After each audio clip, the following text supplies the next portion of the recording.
applause for all the great teams that came up before us.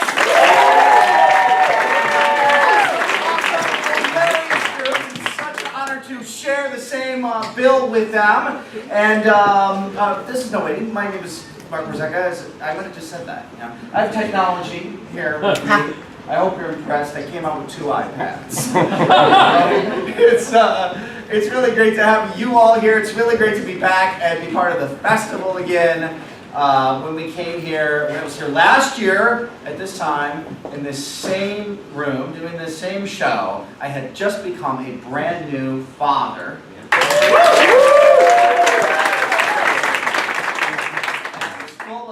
Love and excitement, and I couldn't wait to come out here and see all my friends and go to the parties and show pictures of the baby.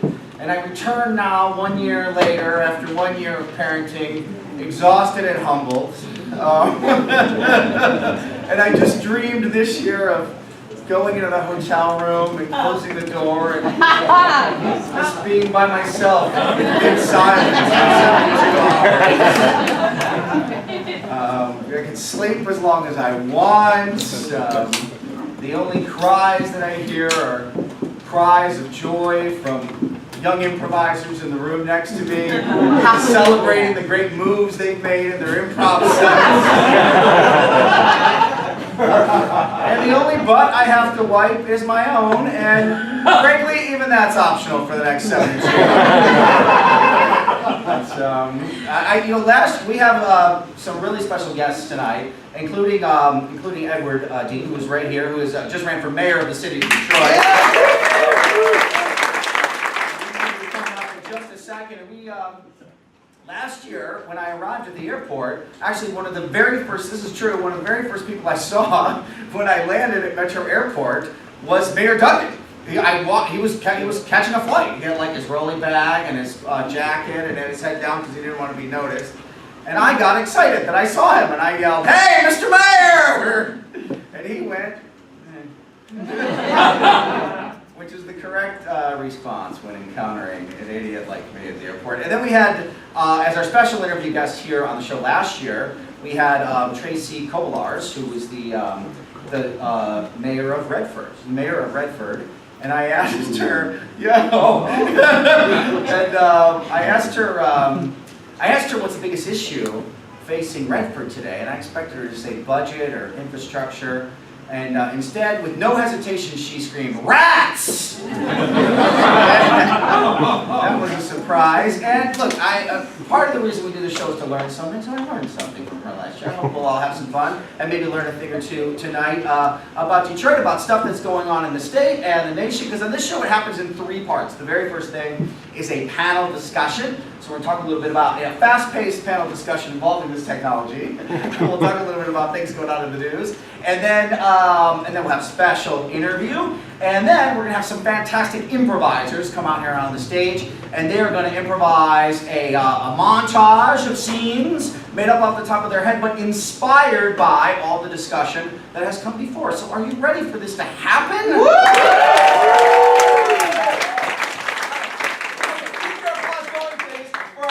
Special guest panelist. First, she is the founder of Buy Michigan Now. She's an advocate for Great Lakes businesses. Lisa Diggs.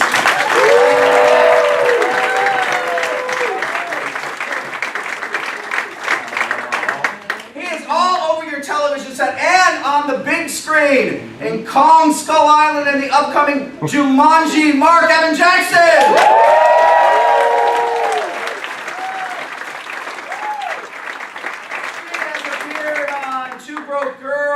She's appeared on Modern Family, and she appears every night in my dreams. Jamie Moyer!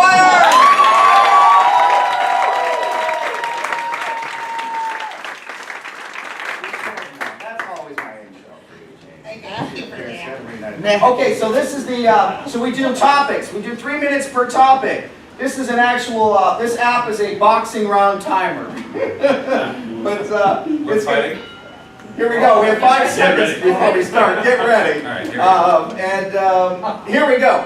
So our first topic is, well, I guess the city. I want to talk a little bit about when I was landed at the airport. When you go down to baggage claim, there's a big sign, and it says Detroit, America's a great comeback city. And Lisa, I want to start with you. You're intimately involved with Michigan businesses and an advocate for them. How do you gauge things right now? Do you think it's a comeback city? Is it a comeback state? I know it's a comeback downtown. Yeah, I think it's an incredibly comeback city and a comeback state. Yeah, I would say.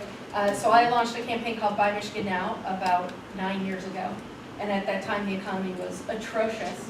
And now, you know, we still have a ways to go, but there are all kinds of new businesses. Entrepreneurship is like the coolest thing happening in our entire state, especially in Detroit. People feel courageous and they're out there making things happen.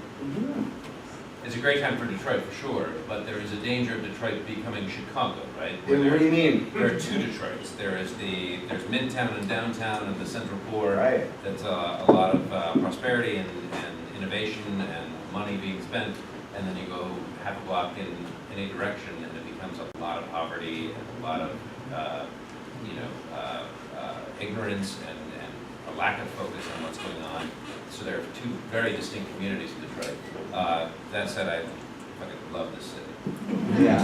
I know I keep coming back. I can't stop coming back. I don't know about Lisa, who actually grew up in the city. I grew up in the city of Detroit, on the east side of Detroit.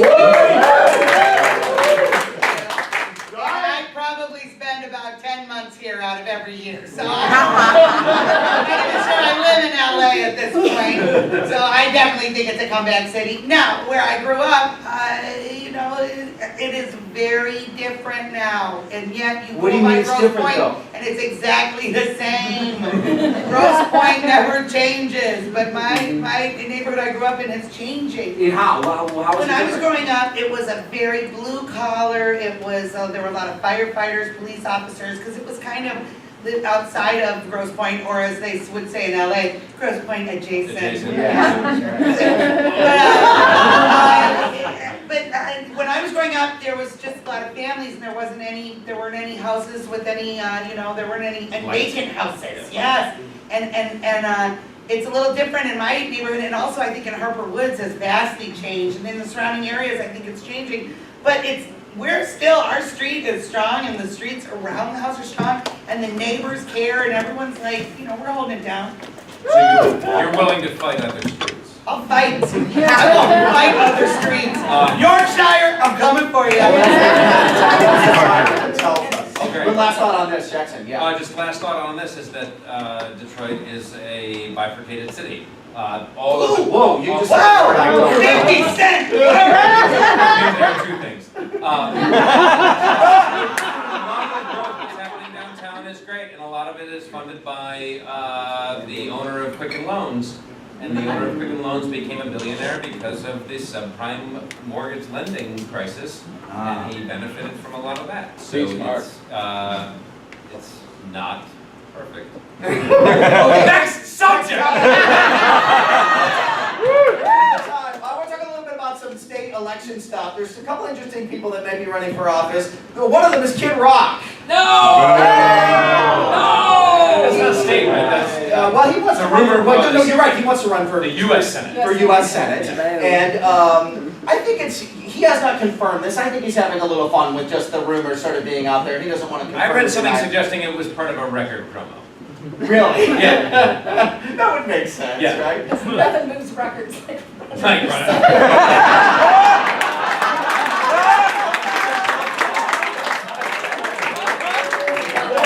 But they've done polls. I mean, look, people are laughing off the idea that he might run. But nothing is impossible. Look at our president. Who would have thought? Right.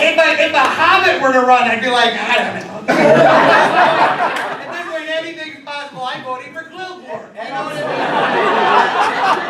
also, like, guess who's not selling out 10 concerts in a row at Little Caesar Arena? Debbie Stabenow.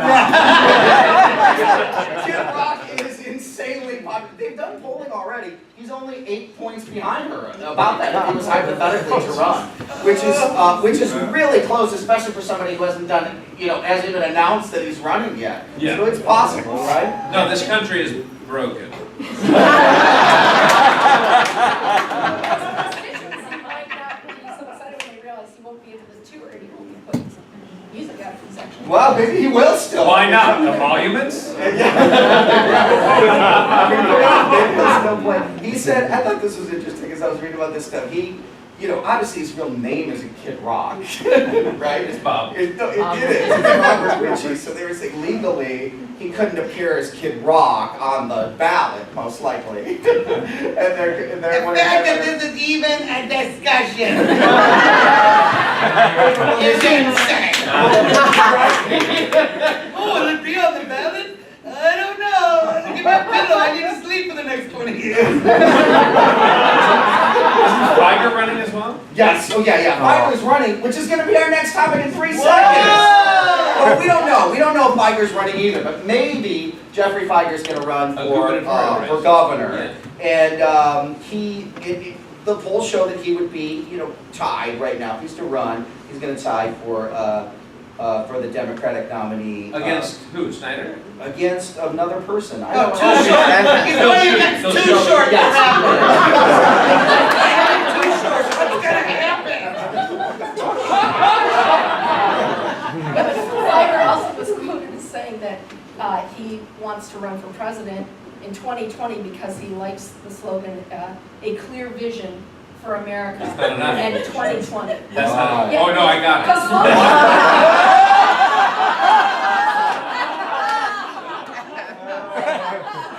it. So why would he in particular own that slogan? Can't wait to see which pair of cartoon glasses they choose. No, if that's it, 2020, then Richard Golden should run. Oh. With a deep cut I saw this, I couldn't believe that Figer was still kicking around because we went on, Jackson and I went on, Figer had a radio show in like 99 or 2000 or something. We were in the Second City Detroit cast together, and they would send us out to do local press. We would appear on local radio shows. Yeah. Here's what would usually happen. We would go to the show. We would be on the show for about 5 minutes. Maybe at the most. Yeah. Here we're at Second City, we're doing this comedy show, come on down and see it, this is why it's funny, we're done. So Figer had a radio show that was, I think, called Figer Time. Oh my God, it was called Figer I think it Time. was Figer Time. It was. Yeah. How long would you say, we expected to be on for 5 minutes or less, how long would you say we were on Figer Time? I don't know. What would you say? 45 minutes? Yeah, we were on forever, and We were on forever. we went on to do. We had written a sketch that posited what if this now seems like the wettest of dreams. What if Al Gore became president? Right. And we played him as very nebbishy and boring and not super involved, and now it's the only thing I can think about. We were on there and we did our, like, what to him was like our little skit. And then and it got laughs among his posse. And then he began like the next 40 minutes of like emasculating quiz. Wouldn't you say like He started asking us random questions. Yeah. He asked us how Jimi Hendrix died. Right. If we knew. Right. If we knew. And then he asked us on the air, who killed JonBenet Ramsey? Oh my God.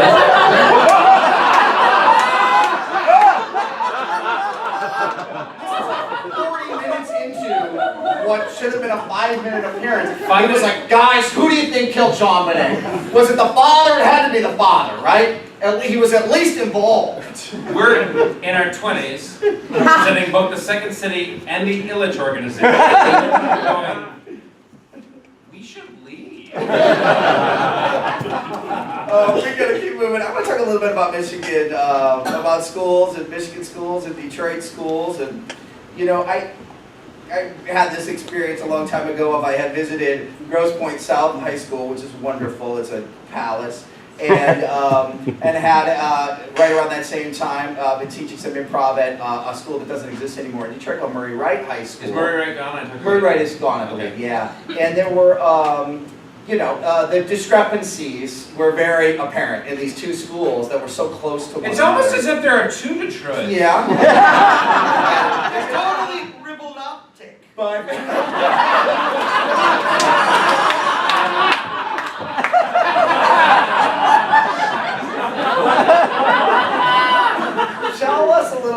Mark Jackson about the Detroit Creativity Project and what you're doing with that in Detroit schools. Well, what we are doing with that in Detroit schools, 5 years ago, Marc Warzecha and Jamie Moyer and I, along with a bunch of our other friends that were part of the Second City Detroit back in the day, started a program to offer improv instruction free of charge in Detroit middle and high schools. Thank you.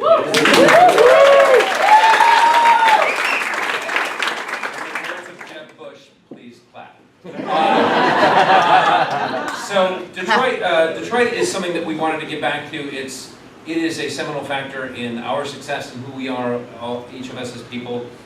Improvisation is something that is seminal in who we are as people and a giant part of each of our successes and who we are as people and our lives and why we are, succeeding what we do. So we wanted to share that with other people. And so we began in 2011 to have people over for dinner, my wife and I, to say, like, what should we do to help Detroit? And it became obvious, like, oh, we should already have been teaching improv in public schools.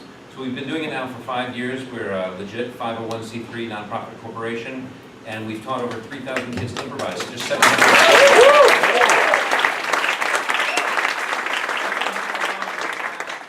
We're doing summer programs as we speak, and it's growing, and it has an infinite capacity to expand. So give me all your money. Well, I just want to mention real quick, Jackson, like a lot of, we're seeing a lot of great improv here tonight, and like, it's not just about the improvisation, it's about the underlying skills. Right, we're not necessarily trying to create actors and comedians and whatever. Right.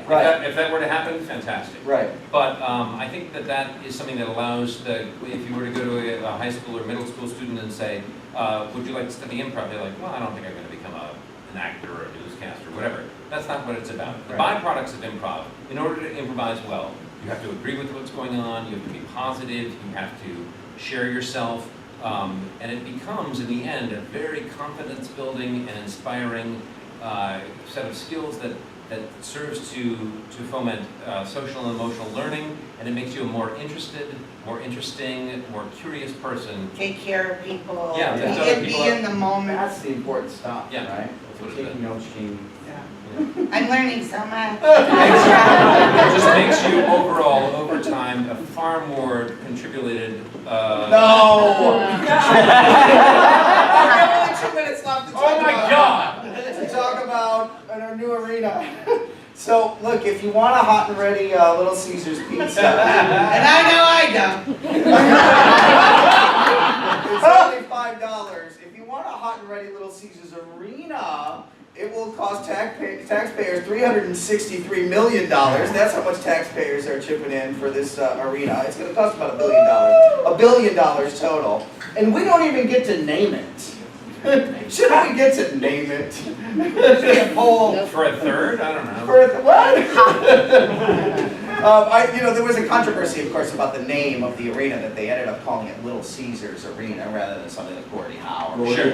Gordie Howe Arena, which was floated. I I was not surprised because I worked for many years for Olympia Entertainment, which of course owns this arena, and for our Christmas bonus every year, in our checks, they would put in 2 coupons for free Crazy Bread. And they expired on December 31st. That shit is real. I would have liked to have it called Pizza Arena. We If tried. I got the chip in. Warzecha, you can vouch that for years we tried to name our shows. When we were at the Second City of Detroit, we named each review, and they were always something clever and sort of local. And we floated each time the notion of calling our show what this new arena should be called, which was Little Caesars Palace, and they never would do it. I was thinking Coliseum. Coliseum. What about diarrhea?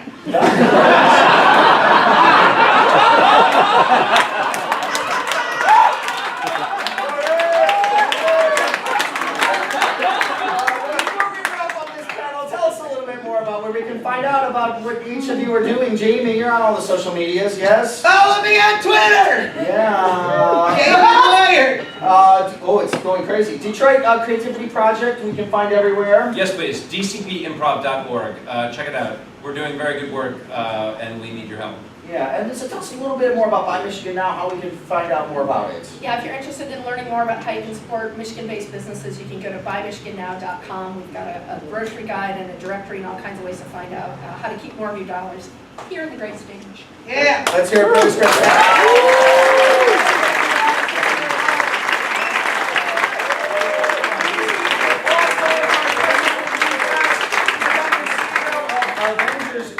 Mentoring, and also just ran for mayor of the city of Detroit, Edward Dean.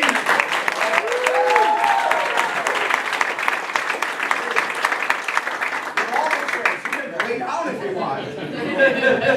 So let's start, I guess, what seems to me to be the obvious place. Why did you decide to run for mayor? I decided to run for mayor because I live in the city of Detroit, the two cities, Detroit. Yeah. Right, exactly. And I understand what the struggle is for the people living below the poverty line.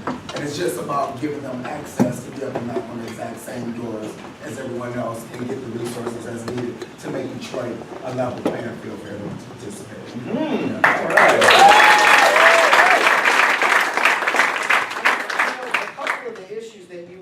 You've been talking about, I think have been very interesting. Housing is one thing you're talking about, and I know your position on that was to sort of let people have more time, right? So will you talk about that a little bit? So right now the housing is owned by the city by land bank. It's owned Right. by land bank, and you have to have $1,000 starting bid just to even get in the poll to try and purchase a home. And once you purchase a home, after you get it, you have 6 months to bring it up to code. So under my administration, I wanted to give people a lower starting bid to purchase a home and give them up to 2 years to bring it up to code, because a lot of people live below the poverty line. Living below the poverty line, you have a fixed income. So once you purchase a home, and if you need a $10,000 roof on it, you can't get it done in 6 months.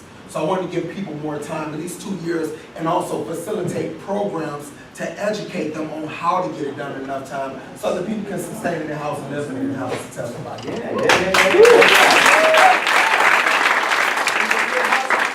Part of the community, I thought it was interesting a thing I heard you say about policing and trying to have a go.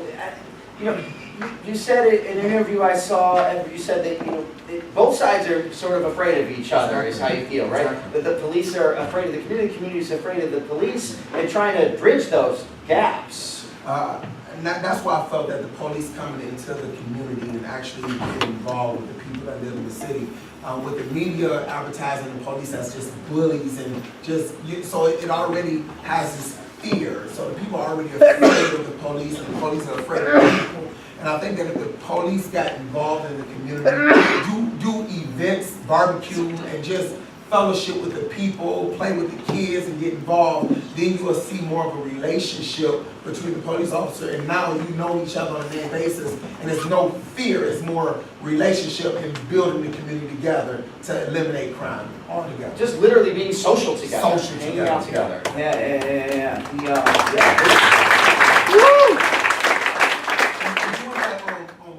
Foot patrol, just relax, because it's a stressful job, and I have friends as police officers, and they say all day long the biggest fear is wondering if you're going to make it back home to your children or not, being a police officer as well. So if you eliminate that fear and get them more social and just that relationship. I was looking at a police officer, I think I want to say in Chicago, where he actually went out and fellowship with the people. He knew them all on first name basis. He came out and helped them. He played jump rope with the kids and danced and involved. And when he drive down the street, the kids run looking for him and not running away from him. And we need that same thing in the city of Detroit. Yes. I want to ask you about a couple of things that are recent, that have happened just in the past week or two. The Detroit News did a story that went national. That, of the 8 candidates on the ballot, 4 of the candidates had felonies on their records. 4 felons. You do not. I wonder what you thought about that. it was picked up by the national press. I think it, you know, I feel like, especially living outside of the state now, I often feel like the national press is looking for opportunities to take shots at the city, frankly. And this story went national and went a lot of places. I wondered just how you felt about it in general. Did that story being run, and did you think it was relevant to the campaign? Well, I think that any mayoral candidate should notify the people about past things, because you know, once you go for office, it's all that stuff will come out eventually. So just to make sure that the people know, but I don't think it was relevant. I really don't think it was relevant, because we all have some issues that we've dealt with in the past, and through growth and maturity, we grew past those things, and some of those scars help you make better decisions in life anyway. Yeah. So once again, I thank God I was not on that list. I did have a strong backing of parents growing up to keep me out of trouble, but I did have some minor issues growing up, which helped me make better decisions and mold me into a better man that I am today, to be a good father to my daughter, to be a good role model to the youth that I deal with, and also to be a good educator, because I teach in the school system as well. So, but was it relevant? No, I think it was more so as to try and deter people away from certain candidates that had great ideals and visions as well for the city of Detroit. Yeah, and some of them, in fairness, some of those 4 candidates were open about it from the beginning, and actually were used that as a motivation to run for office, right? That they had that background and they were open about it. But it did. This is an interesting bridge into voter turnout, which I want to ask you about too. We just had a mayoral. Now I live in Los Angeles. We just had a mayoral primary there. We had 11% voter turnout for that mayoral primary, and I know why there, because in Hollywood we're all self-obsessed and selfish and douchebags. But here, this past week we just had the mayoral primary, and about the same amount of people on Tuesday came out, about 11%. I don't know why it's so low here. I wonder what you think. Well, I mean, it's a lack of education. Like I said, I teach in the school system, but growing up in the schools, when I grew up in the school, they taught us about mock elections. We did mock interviews. We learned how to research. The social studies taught us about the candidates that was running and the importance of it. But now, a lot of people just don't have that background, that education, don't know what's going on. And if you've seen the Let It Rip show, when they went out and interviewed the people, some people didn't even know that there was an election. Right. So I think that we need to do a better job in the city, just educating the people and letting them know of their power and what's going on in the city of Detroit. And I think that that's important all around the board in all cities. Yeah. I mean, there wasn't, just coming into town and knowing I was going to be talking with you here tonight, I was trying to learn as much as I can and update myself on what was going on. And I mean, like the night before the primary on Monday night, the headline story on the Detroit Free Press was, something about a new hot and ready, Little Caesars location opening in Troy, and it felt like that might be part of the problem. If we spend more money in advertisement on politics and what's going on in your city and how you can make a change, you'll start seeing more people go to the poll. But what it is everything else, and it's a distraction. It's a distraction to keep people from understanding what's going on. And I think that hot and ready should not have been advertised the day before the election, a very important primary election. Now that the primary is over, Mayor Duggan and Coleman Young are moving on to the general election. And Mayor Duggan said that he is going to debate Coleman Young, which surprised me because Duggan won this primary, 67% of the vote. I'm not sure. So from that position, I'm not sure what motivates him to do that. He has said in interviews that he thinks it's an important part of the process. And I wondered, was there any discussion that you were ever aware of there being a debate during the primary process? Not one discussion. No. Yeah. But you have to realize there's still 89% people that has a voice coming into the general election. Yeah. So I don't know if that prompted Duggan to agree to the debate, because eventually them 89% may come out to the polls and vote in the general election. It will make a big impact of this election coming up in November. Yeah. So I don't know if that prompted him to want to do the debate. Yeah, it might be nice to have a primary debate as well. I agree. And get some eyeballs on. Should have. I contacted the news media. I was kind of upset with them because you had 8 other candidates with great ideas, and I wish the news media would have did a better job at letting us get out and explain what our post is. Because a lot of us don't have the money that Duggan has. Duggan has a great backing of financial supporters. $1.6 million. $1.6 million. So he can get his word out, but we all have a passion in our heart for the city of Detroit as well, and we want to see Detroit excel and eliminate the two cities and make it become one city. And because of that, we couldn't get our message out as much as we wanted to. We go door to door, we do the radio interviews, but that news media is important in informing the people, and I think the news media failed at that job. Yeah. We've got to get to some improv. Is there anything we didn't touch on that you want to mention here in our last few moments? Well, no, just about the nonprofit I run. I do run a nonprofit, Adventures Youth Mentoring Organization. I started this nonprofit to help the youth in the city of Detroit, and we just next week we'll be closing out our summer camp. We registered 186 kids in summer camp, and all we charged them was $15 for a t-shirt. But the city of Detroit charges $425 for a kid per child. So programs like that is important, and that's why that message needs to be out as well. Aberdeen, thank you.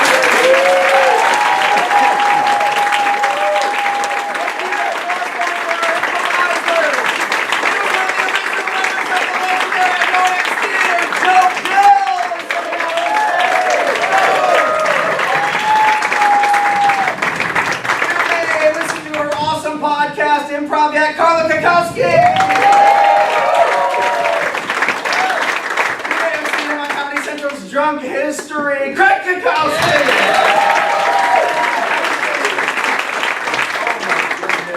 Hey, if you do a good job this weekend, she might hire you at the Second City, Claudia Wallace.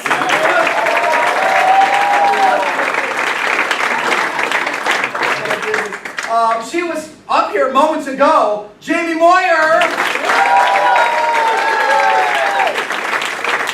You might see him around town playing with human amusements. Chris Peterson. Check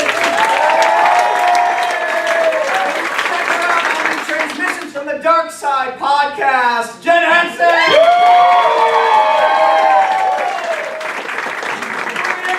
Based on all the stuff we talked about, here we go. Lucy, this has been the best day of my life. I've had so much fun as well. And I've been asking you a lot about yourself, but what I really need to know is, do you know who killed John Wayne Gacy? You know, Terrell, I have thought a lot about it. I thought you might. You're very thinking. I believe it was the Illuminati. Holy shit, you're right! The Illuminati controls everything.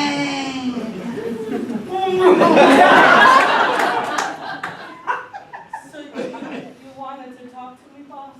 Yeah. I know I missed work the other day. No, Danielle, you're doing a great job. Even when you miss, I'm still like, she's the best. Oh, thank you. I was gonna be fired. No. What I want to know is, do you happen to know what peeps are made of?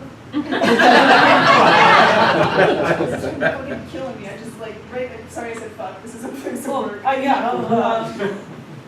Sugar?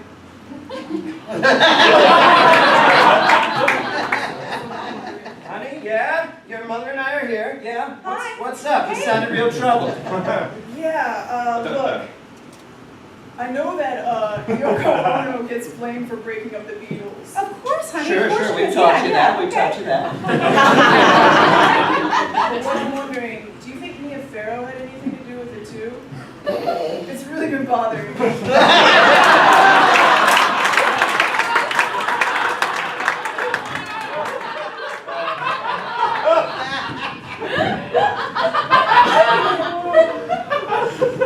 Hey, what are you gonna order, Chef?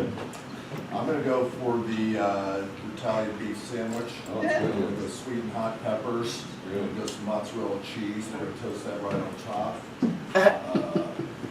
Was I supposed to be taking this order? We were just having a casual conversation, that's included in order. Right. We are ready to order. Yes. Sandwich?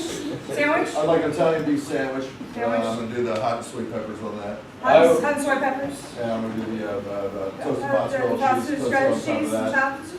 Yeah. Also, the Italian beef, could I get that? Yeah. Stacey, is this your table? I thought it was my table. No, I was gonna say this, so you can So take my section chair. to the back. Okay, well, No, that's okay, okay, well, okay, just take Hey, I'm sorry, you'll eat anything? Wait a minute, is this restaurant bifurcated? Yeah. Kind of seems like we're in two restaurants. She takes care of one side, I take care of the other side. Okay, well, he ordered already through her. Oh, then. I wasn't maybe- sure if my You said, Italian no, beef. Did you, I didn't know because I was supposed to start on this side Okay. and you were taking No, the I'm side. sorry, I was misunderstanding. No, I- Ladies, is there half a problem here? You know, on the I'm side. very sorry about this. I'll do whatever I can to make this go right. Wait, can I see a manager as well?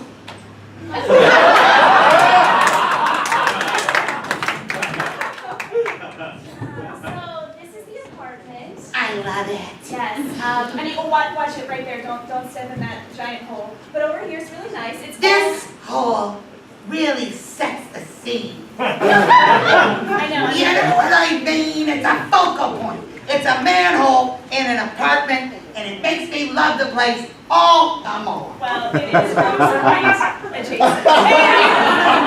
Are you gonna be buying this place? I want, excuse me, Oh, sorry. I want to be Grosse Point adjacent. Oh, you're gonna love it, the schools next to here are so good. Careful of the shards of glass. You know, there's shards of glass pointed at my head, but I really want my kid in that St. Clair Monty Falco and Mac him. I love it, have a great time. Thank you. These shards of glass really A little dangerous. make the place. Hey, it sounds like you're gonna buy this place. So many neighbors coming in. It's me, I'm the man who lives in the manhole. Hold on, I'll meet you at the window. Hi.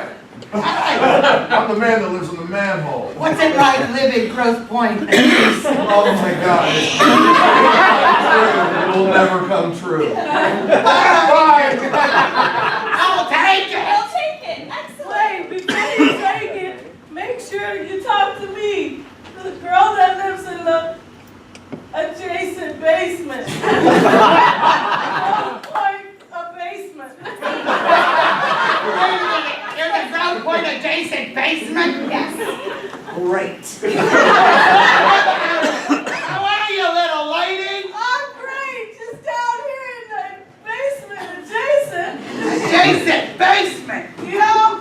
Well, I've changed my mind. Thank you for everything. I'd rather lie in an adjacent basement.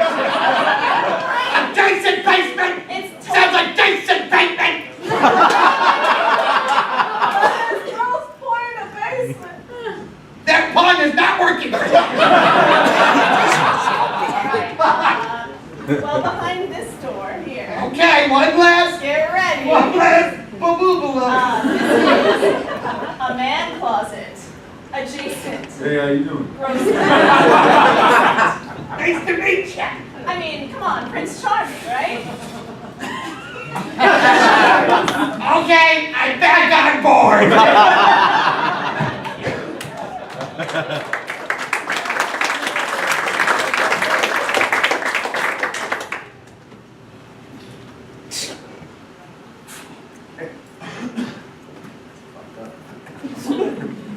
That's fucked up. You think that's fucked up? Oh, that's more past fucked up. Yeah. That's fucked up. Yeah, Yeah, all right, that's cool. yeah, You like breaking windows too, huh? yeah. I like to break windows, but I like to do it in a subtle fashion.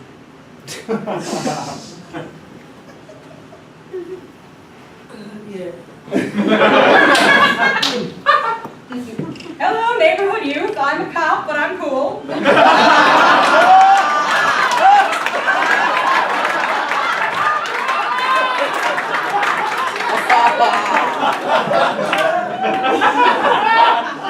Oh, yeah, That's cool. yeah, I think he's cool. Yeah. Yeah, so I heard y'all trying to be all friendly and shit. Oh, yeah, we're getting in the community, we're getting to know you guys. Yeah, you gonna break the window? Hey, wanna break a window? Yeah. Shit, you got a gun. Break a window with the gun. You use little rocks, I'm using big rocks. Why don't you use that gun? Oh, you guys are... Officer Tabernacle into my office! Okay. You're out here shooting your gun off and breaking windows with the kids! They thought it was so cool. You need to be a nice cop but a good cop, a good citizen and a nice cop but a good person. Get back out on that beat and don't do it again. All right. I'm serious, it's really funny, man. You just put your gun up and you say, hey, give me your wallet. Yeah, you wanna see it? Here, just take it. Oh, wow, give me your wallet. Nice. You're cool. Yeah. Hey, can we grab the car? Oh, yeah. I mean, I'm yeah. Officer Tabernacle into my bathroom! All right, we're not even asking for You gave him your gun, you gave him your car, this is an outrage! Yeah. Can you hand me my purse? Yeah.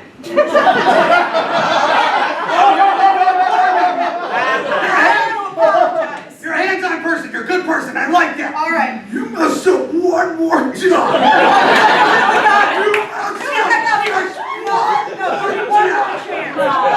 If you mess up, I got it. just So, one I'm gonna be more tough to bear. Sergeant Heidelberger, step into my office! The police department is losing money on giving away all of our guns and all of our wallets, and you have a sexual harassment case on your hands. one shower! Yeah, that's right. I can see some trouble coming. I'm here to tell you what you need is an improv class.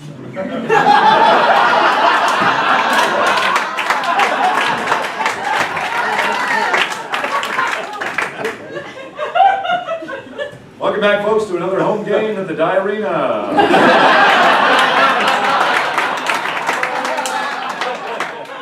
know you're all looking forward to seeing your hometown Browns. I'm super hungry right now. I don't know why. All this talk. There's color commentary provided by Marcy. Marcy, the Browns had they've been running well. Yes. And but there's definitely been some upsets. You know, all I can think about right now is pepperoni. What is that? I'm so hungry. Well, Pepperoni, of course, the Browns star player.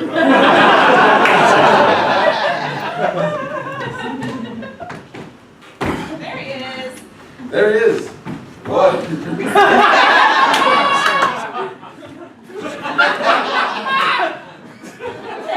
working up an appetite.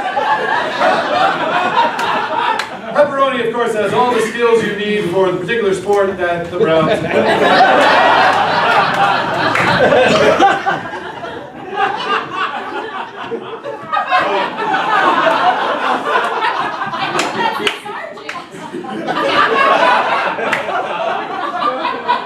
Looks like, boy, he's really fighting his way all through the colon right now. I think we're going to see Pepperoni coming out the other end real soon. If you want some sports like you never seen, come on down to the DI Arena!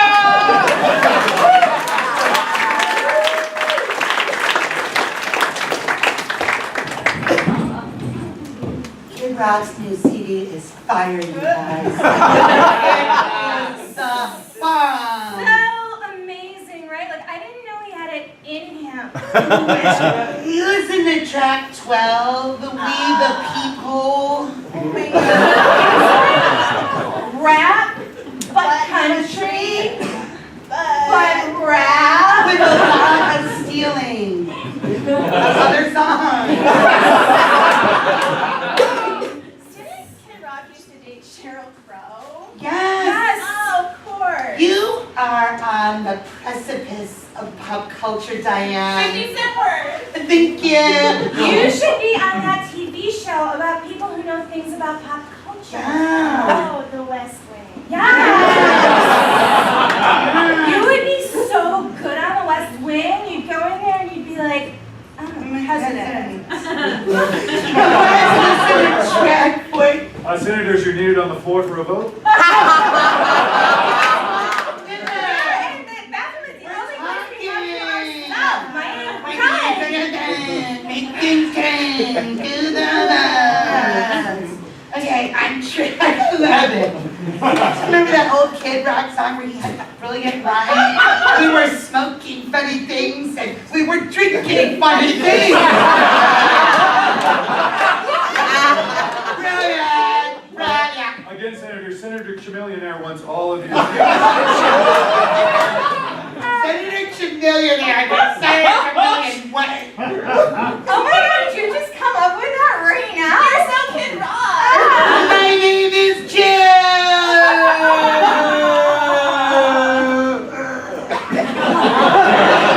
Jill. Yes, okay. Senator Jill Flippers.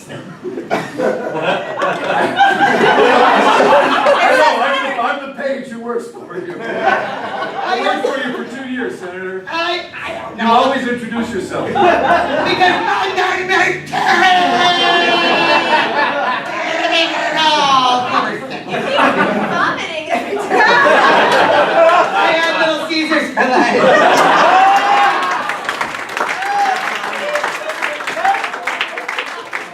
I just want you to know that we're at the point in our relationship where I'm ready to tell you you're the woman of my dreams. And I want to settle down with you, but there's one thing I think you should know. Okay, hold on. I'm ready. Technically, Yes. I'm a convicted felon. It was technically. Wait a minute, don't. What did you do? I got wrapped up in a weird commission-based thing that I didn't understand. Oh, And I accidentally embezzled $3.5 million. I can handle that. I can handle that. It was completely by accident. I have something to tell you. Hold on, can I? I'm not nervous. I'm just, go ahead. I'm not a convicted felon, but I did kill someone. But I got off. Did you literally or technically? Both. So literally, I killed someone, and technically, they said not guilty. And then you got off. Yeah. And now I just got off.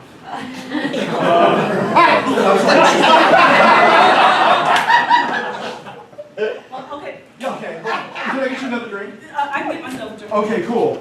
I just wanted you to know that. You opened up and you told me. Can I ask? Yes. It was. Who? Yes.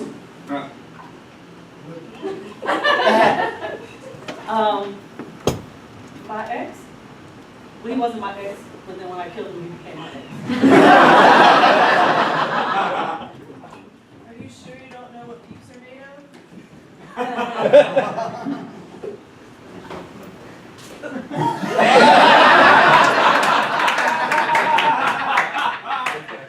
I'm so sorry that you suffered such abuse that it would drive you to that. I shouldn't have been sleeping with my boss in the first place.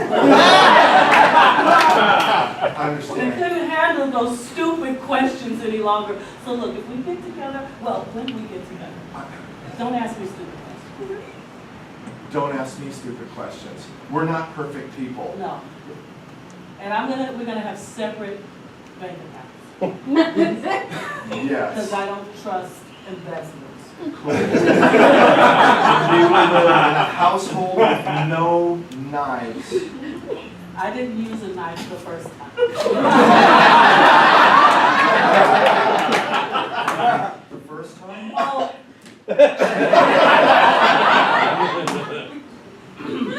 I finished that. Okay. Yeah. The first time was an accident. The first time you killed someone was an accident? Yes. My name is Jill!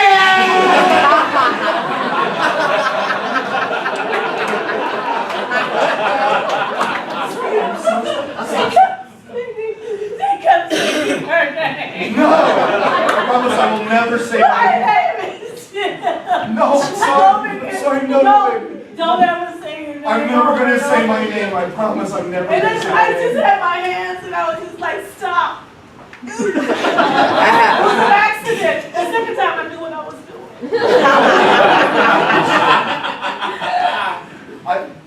I ran an underground drug cartel, but nobody else in the world knows about it. Now I do. That's okay. I mean, that's a secret. I have no name. This is gonna work out. Okay, I think it's gonna work okay. Wait, you drank the rest of the. Oh, I'm also an alcoholic. I can't deal with that.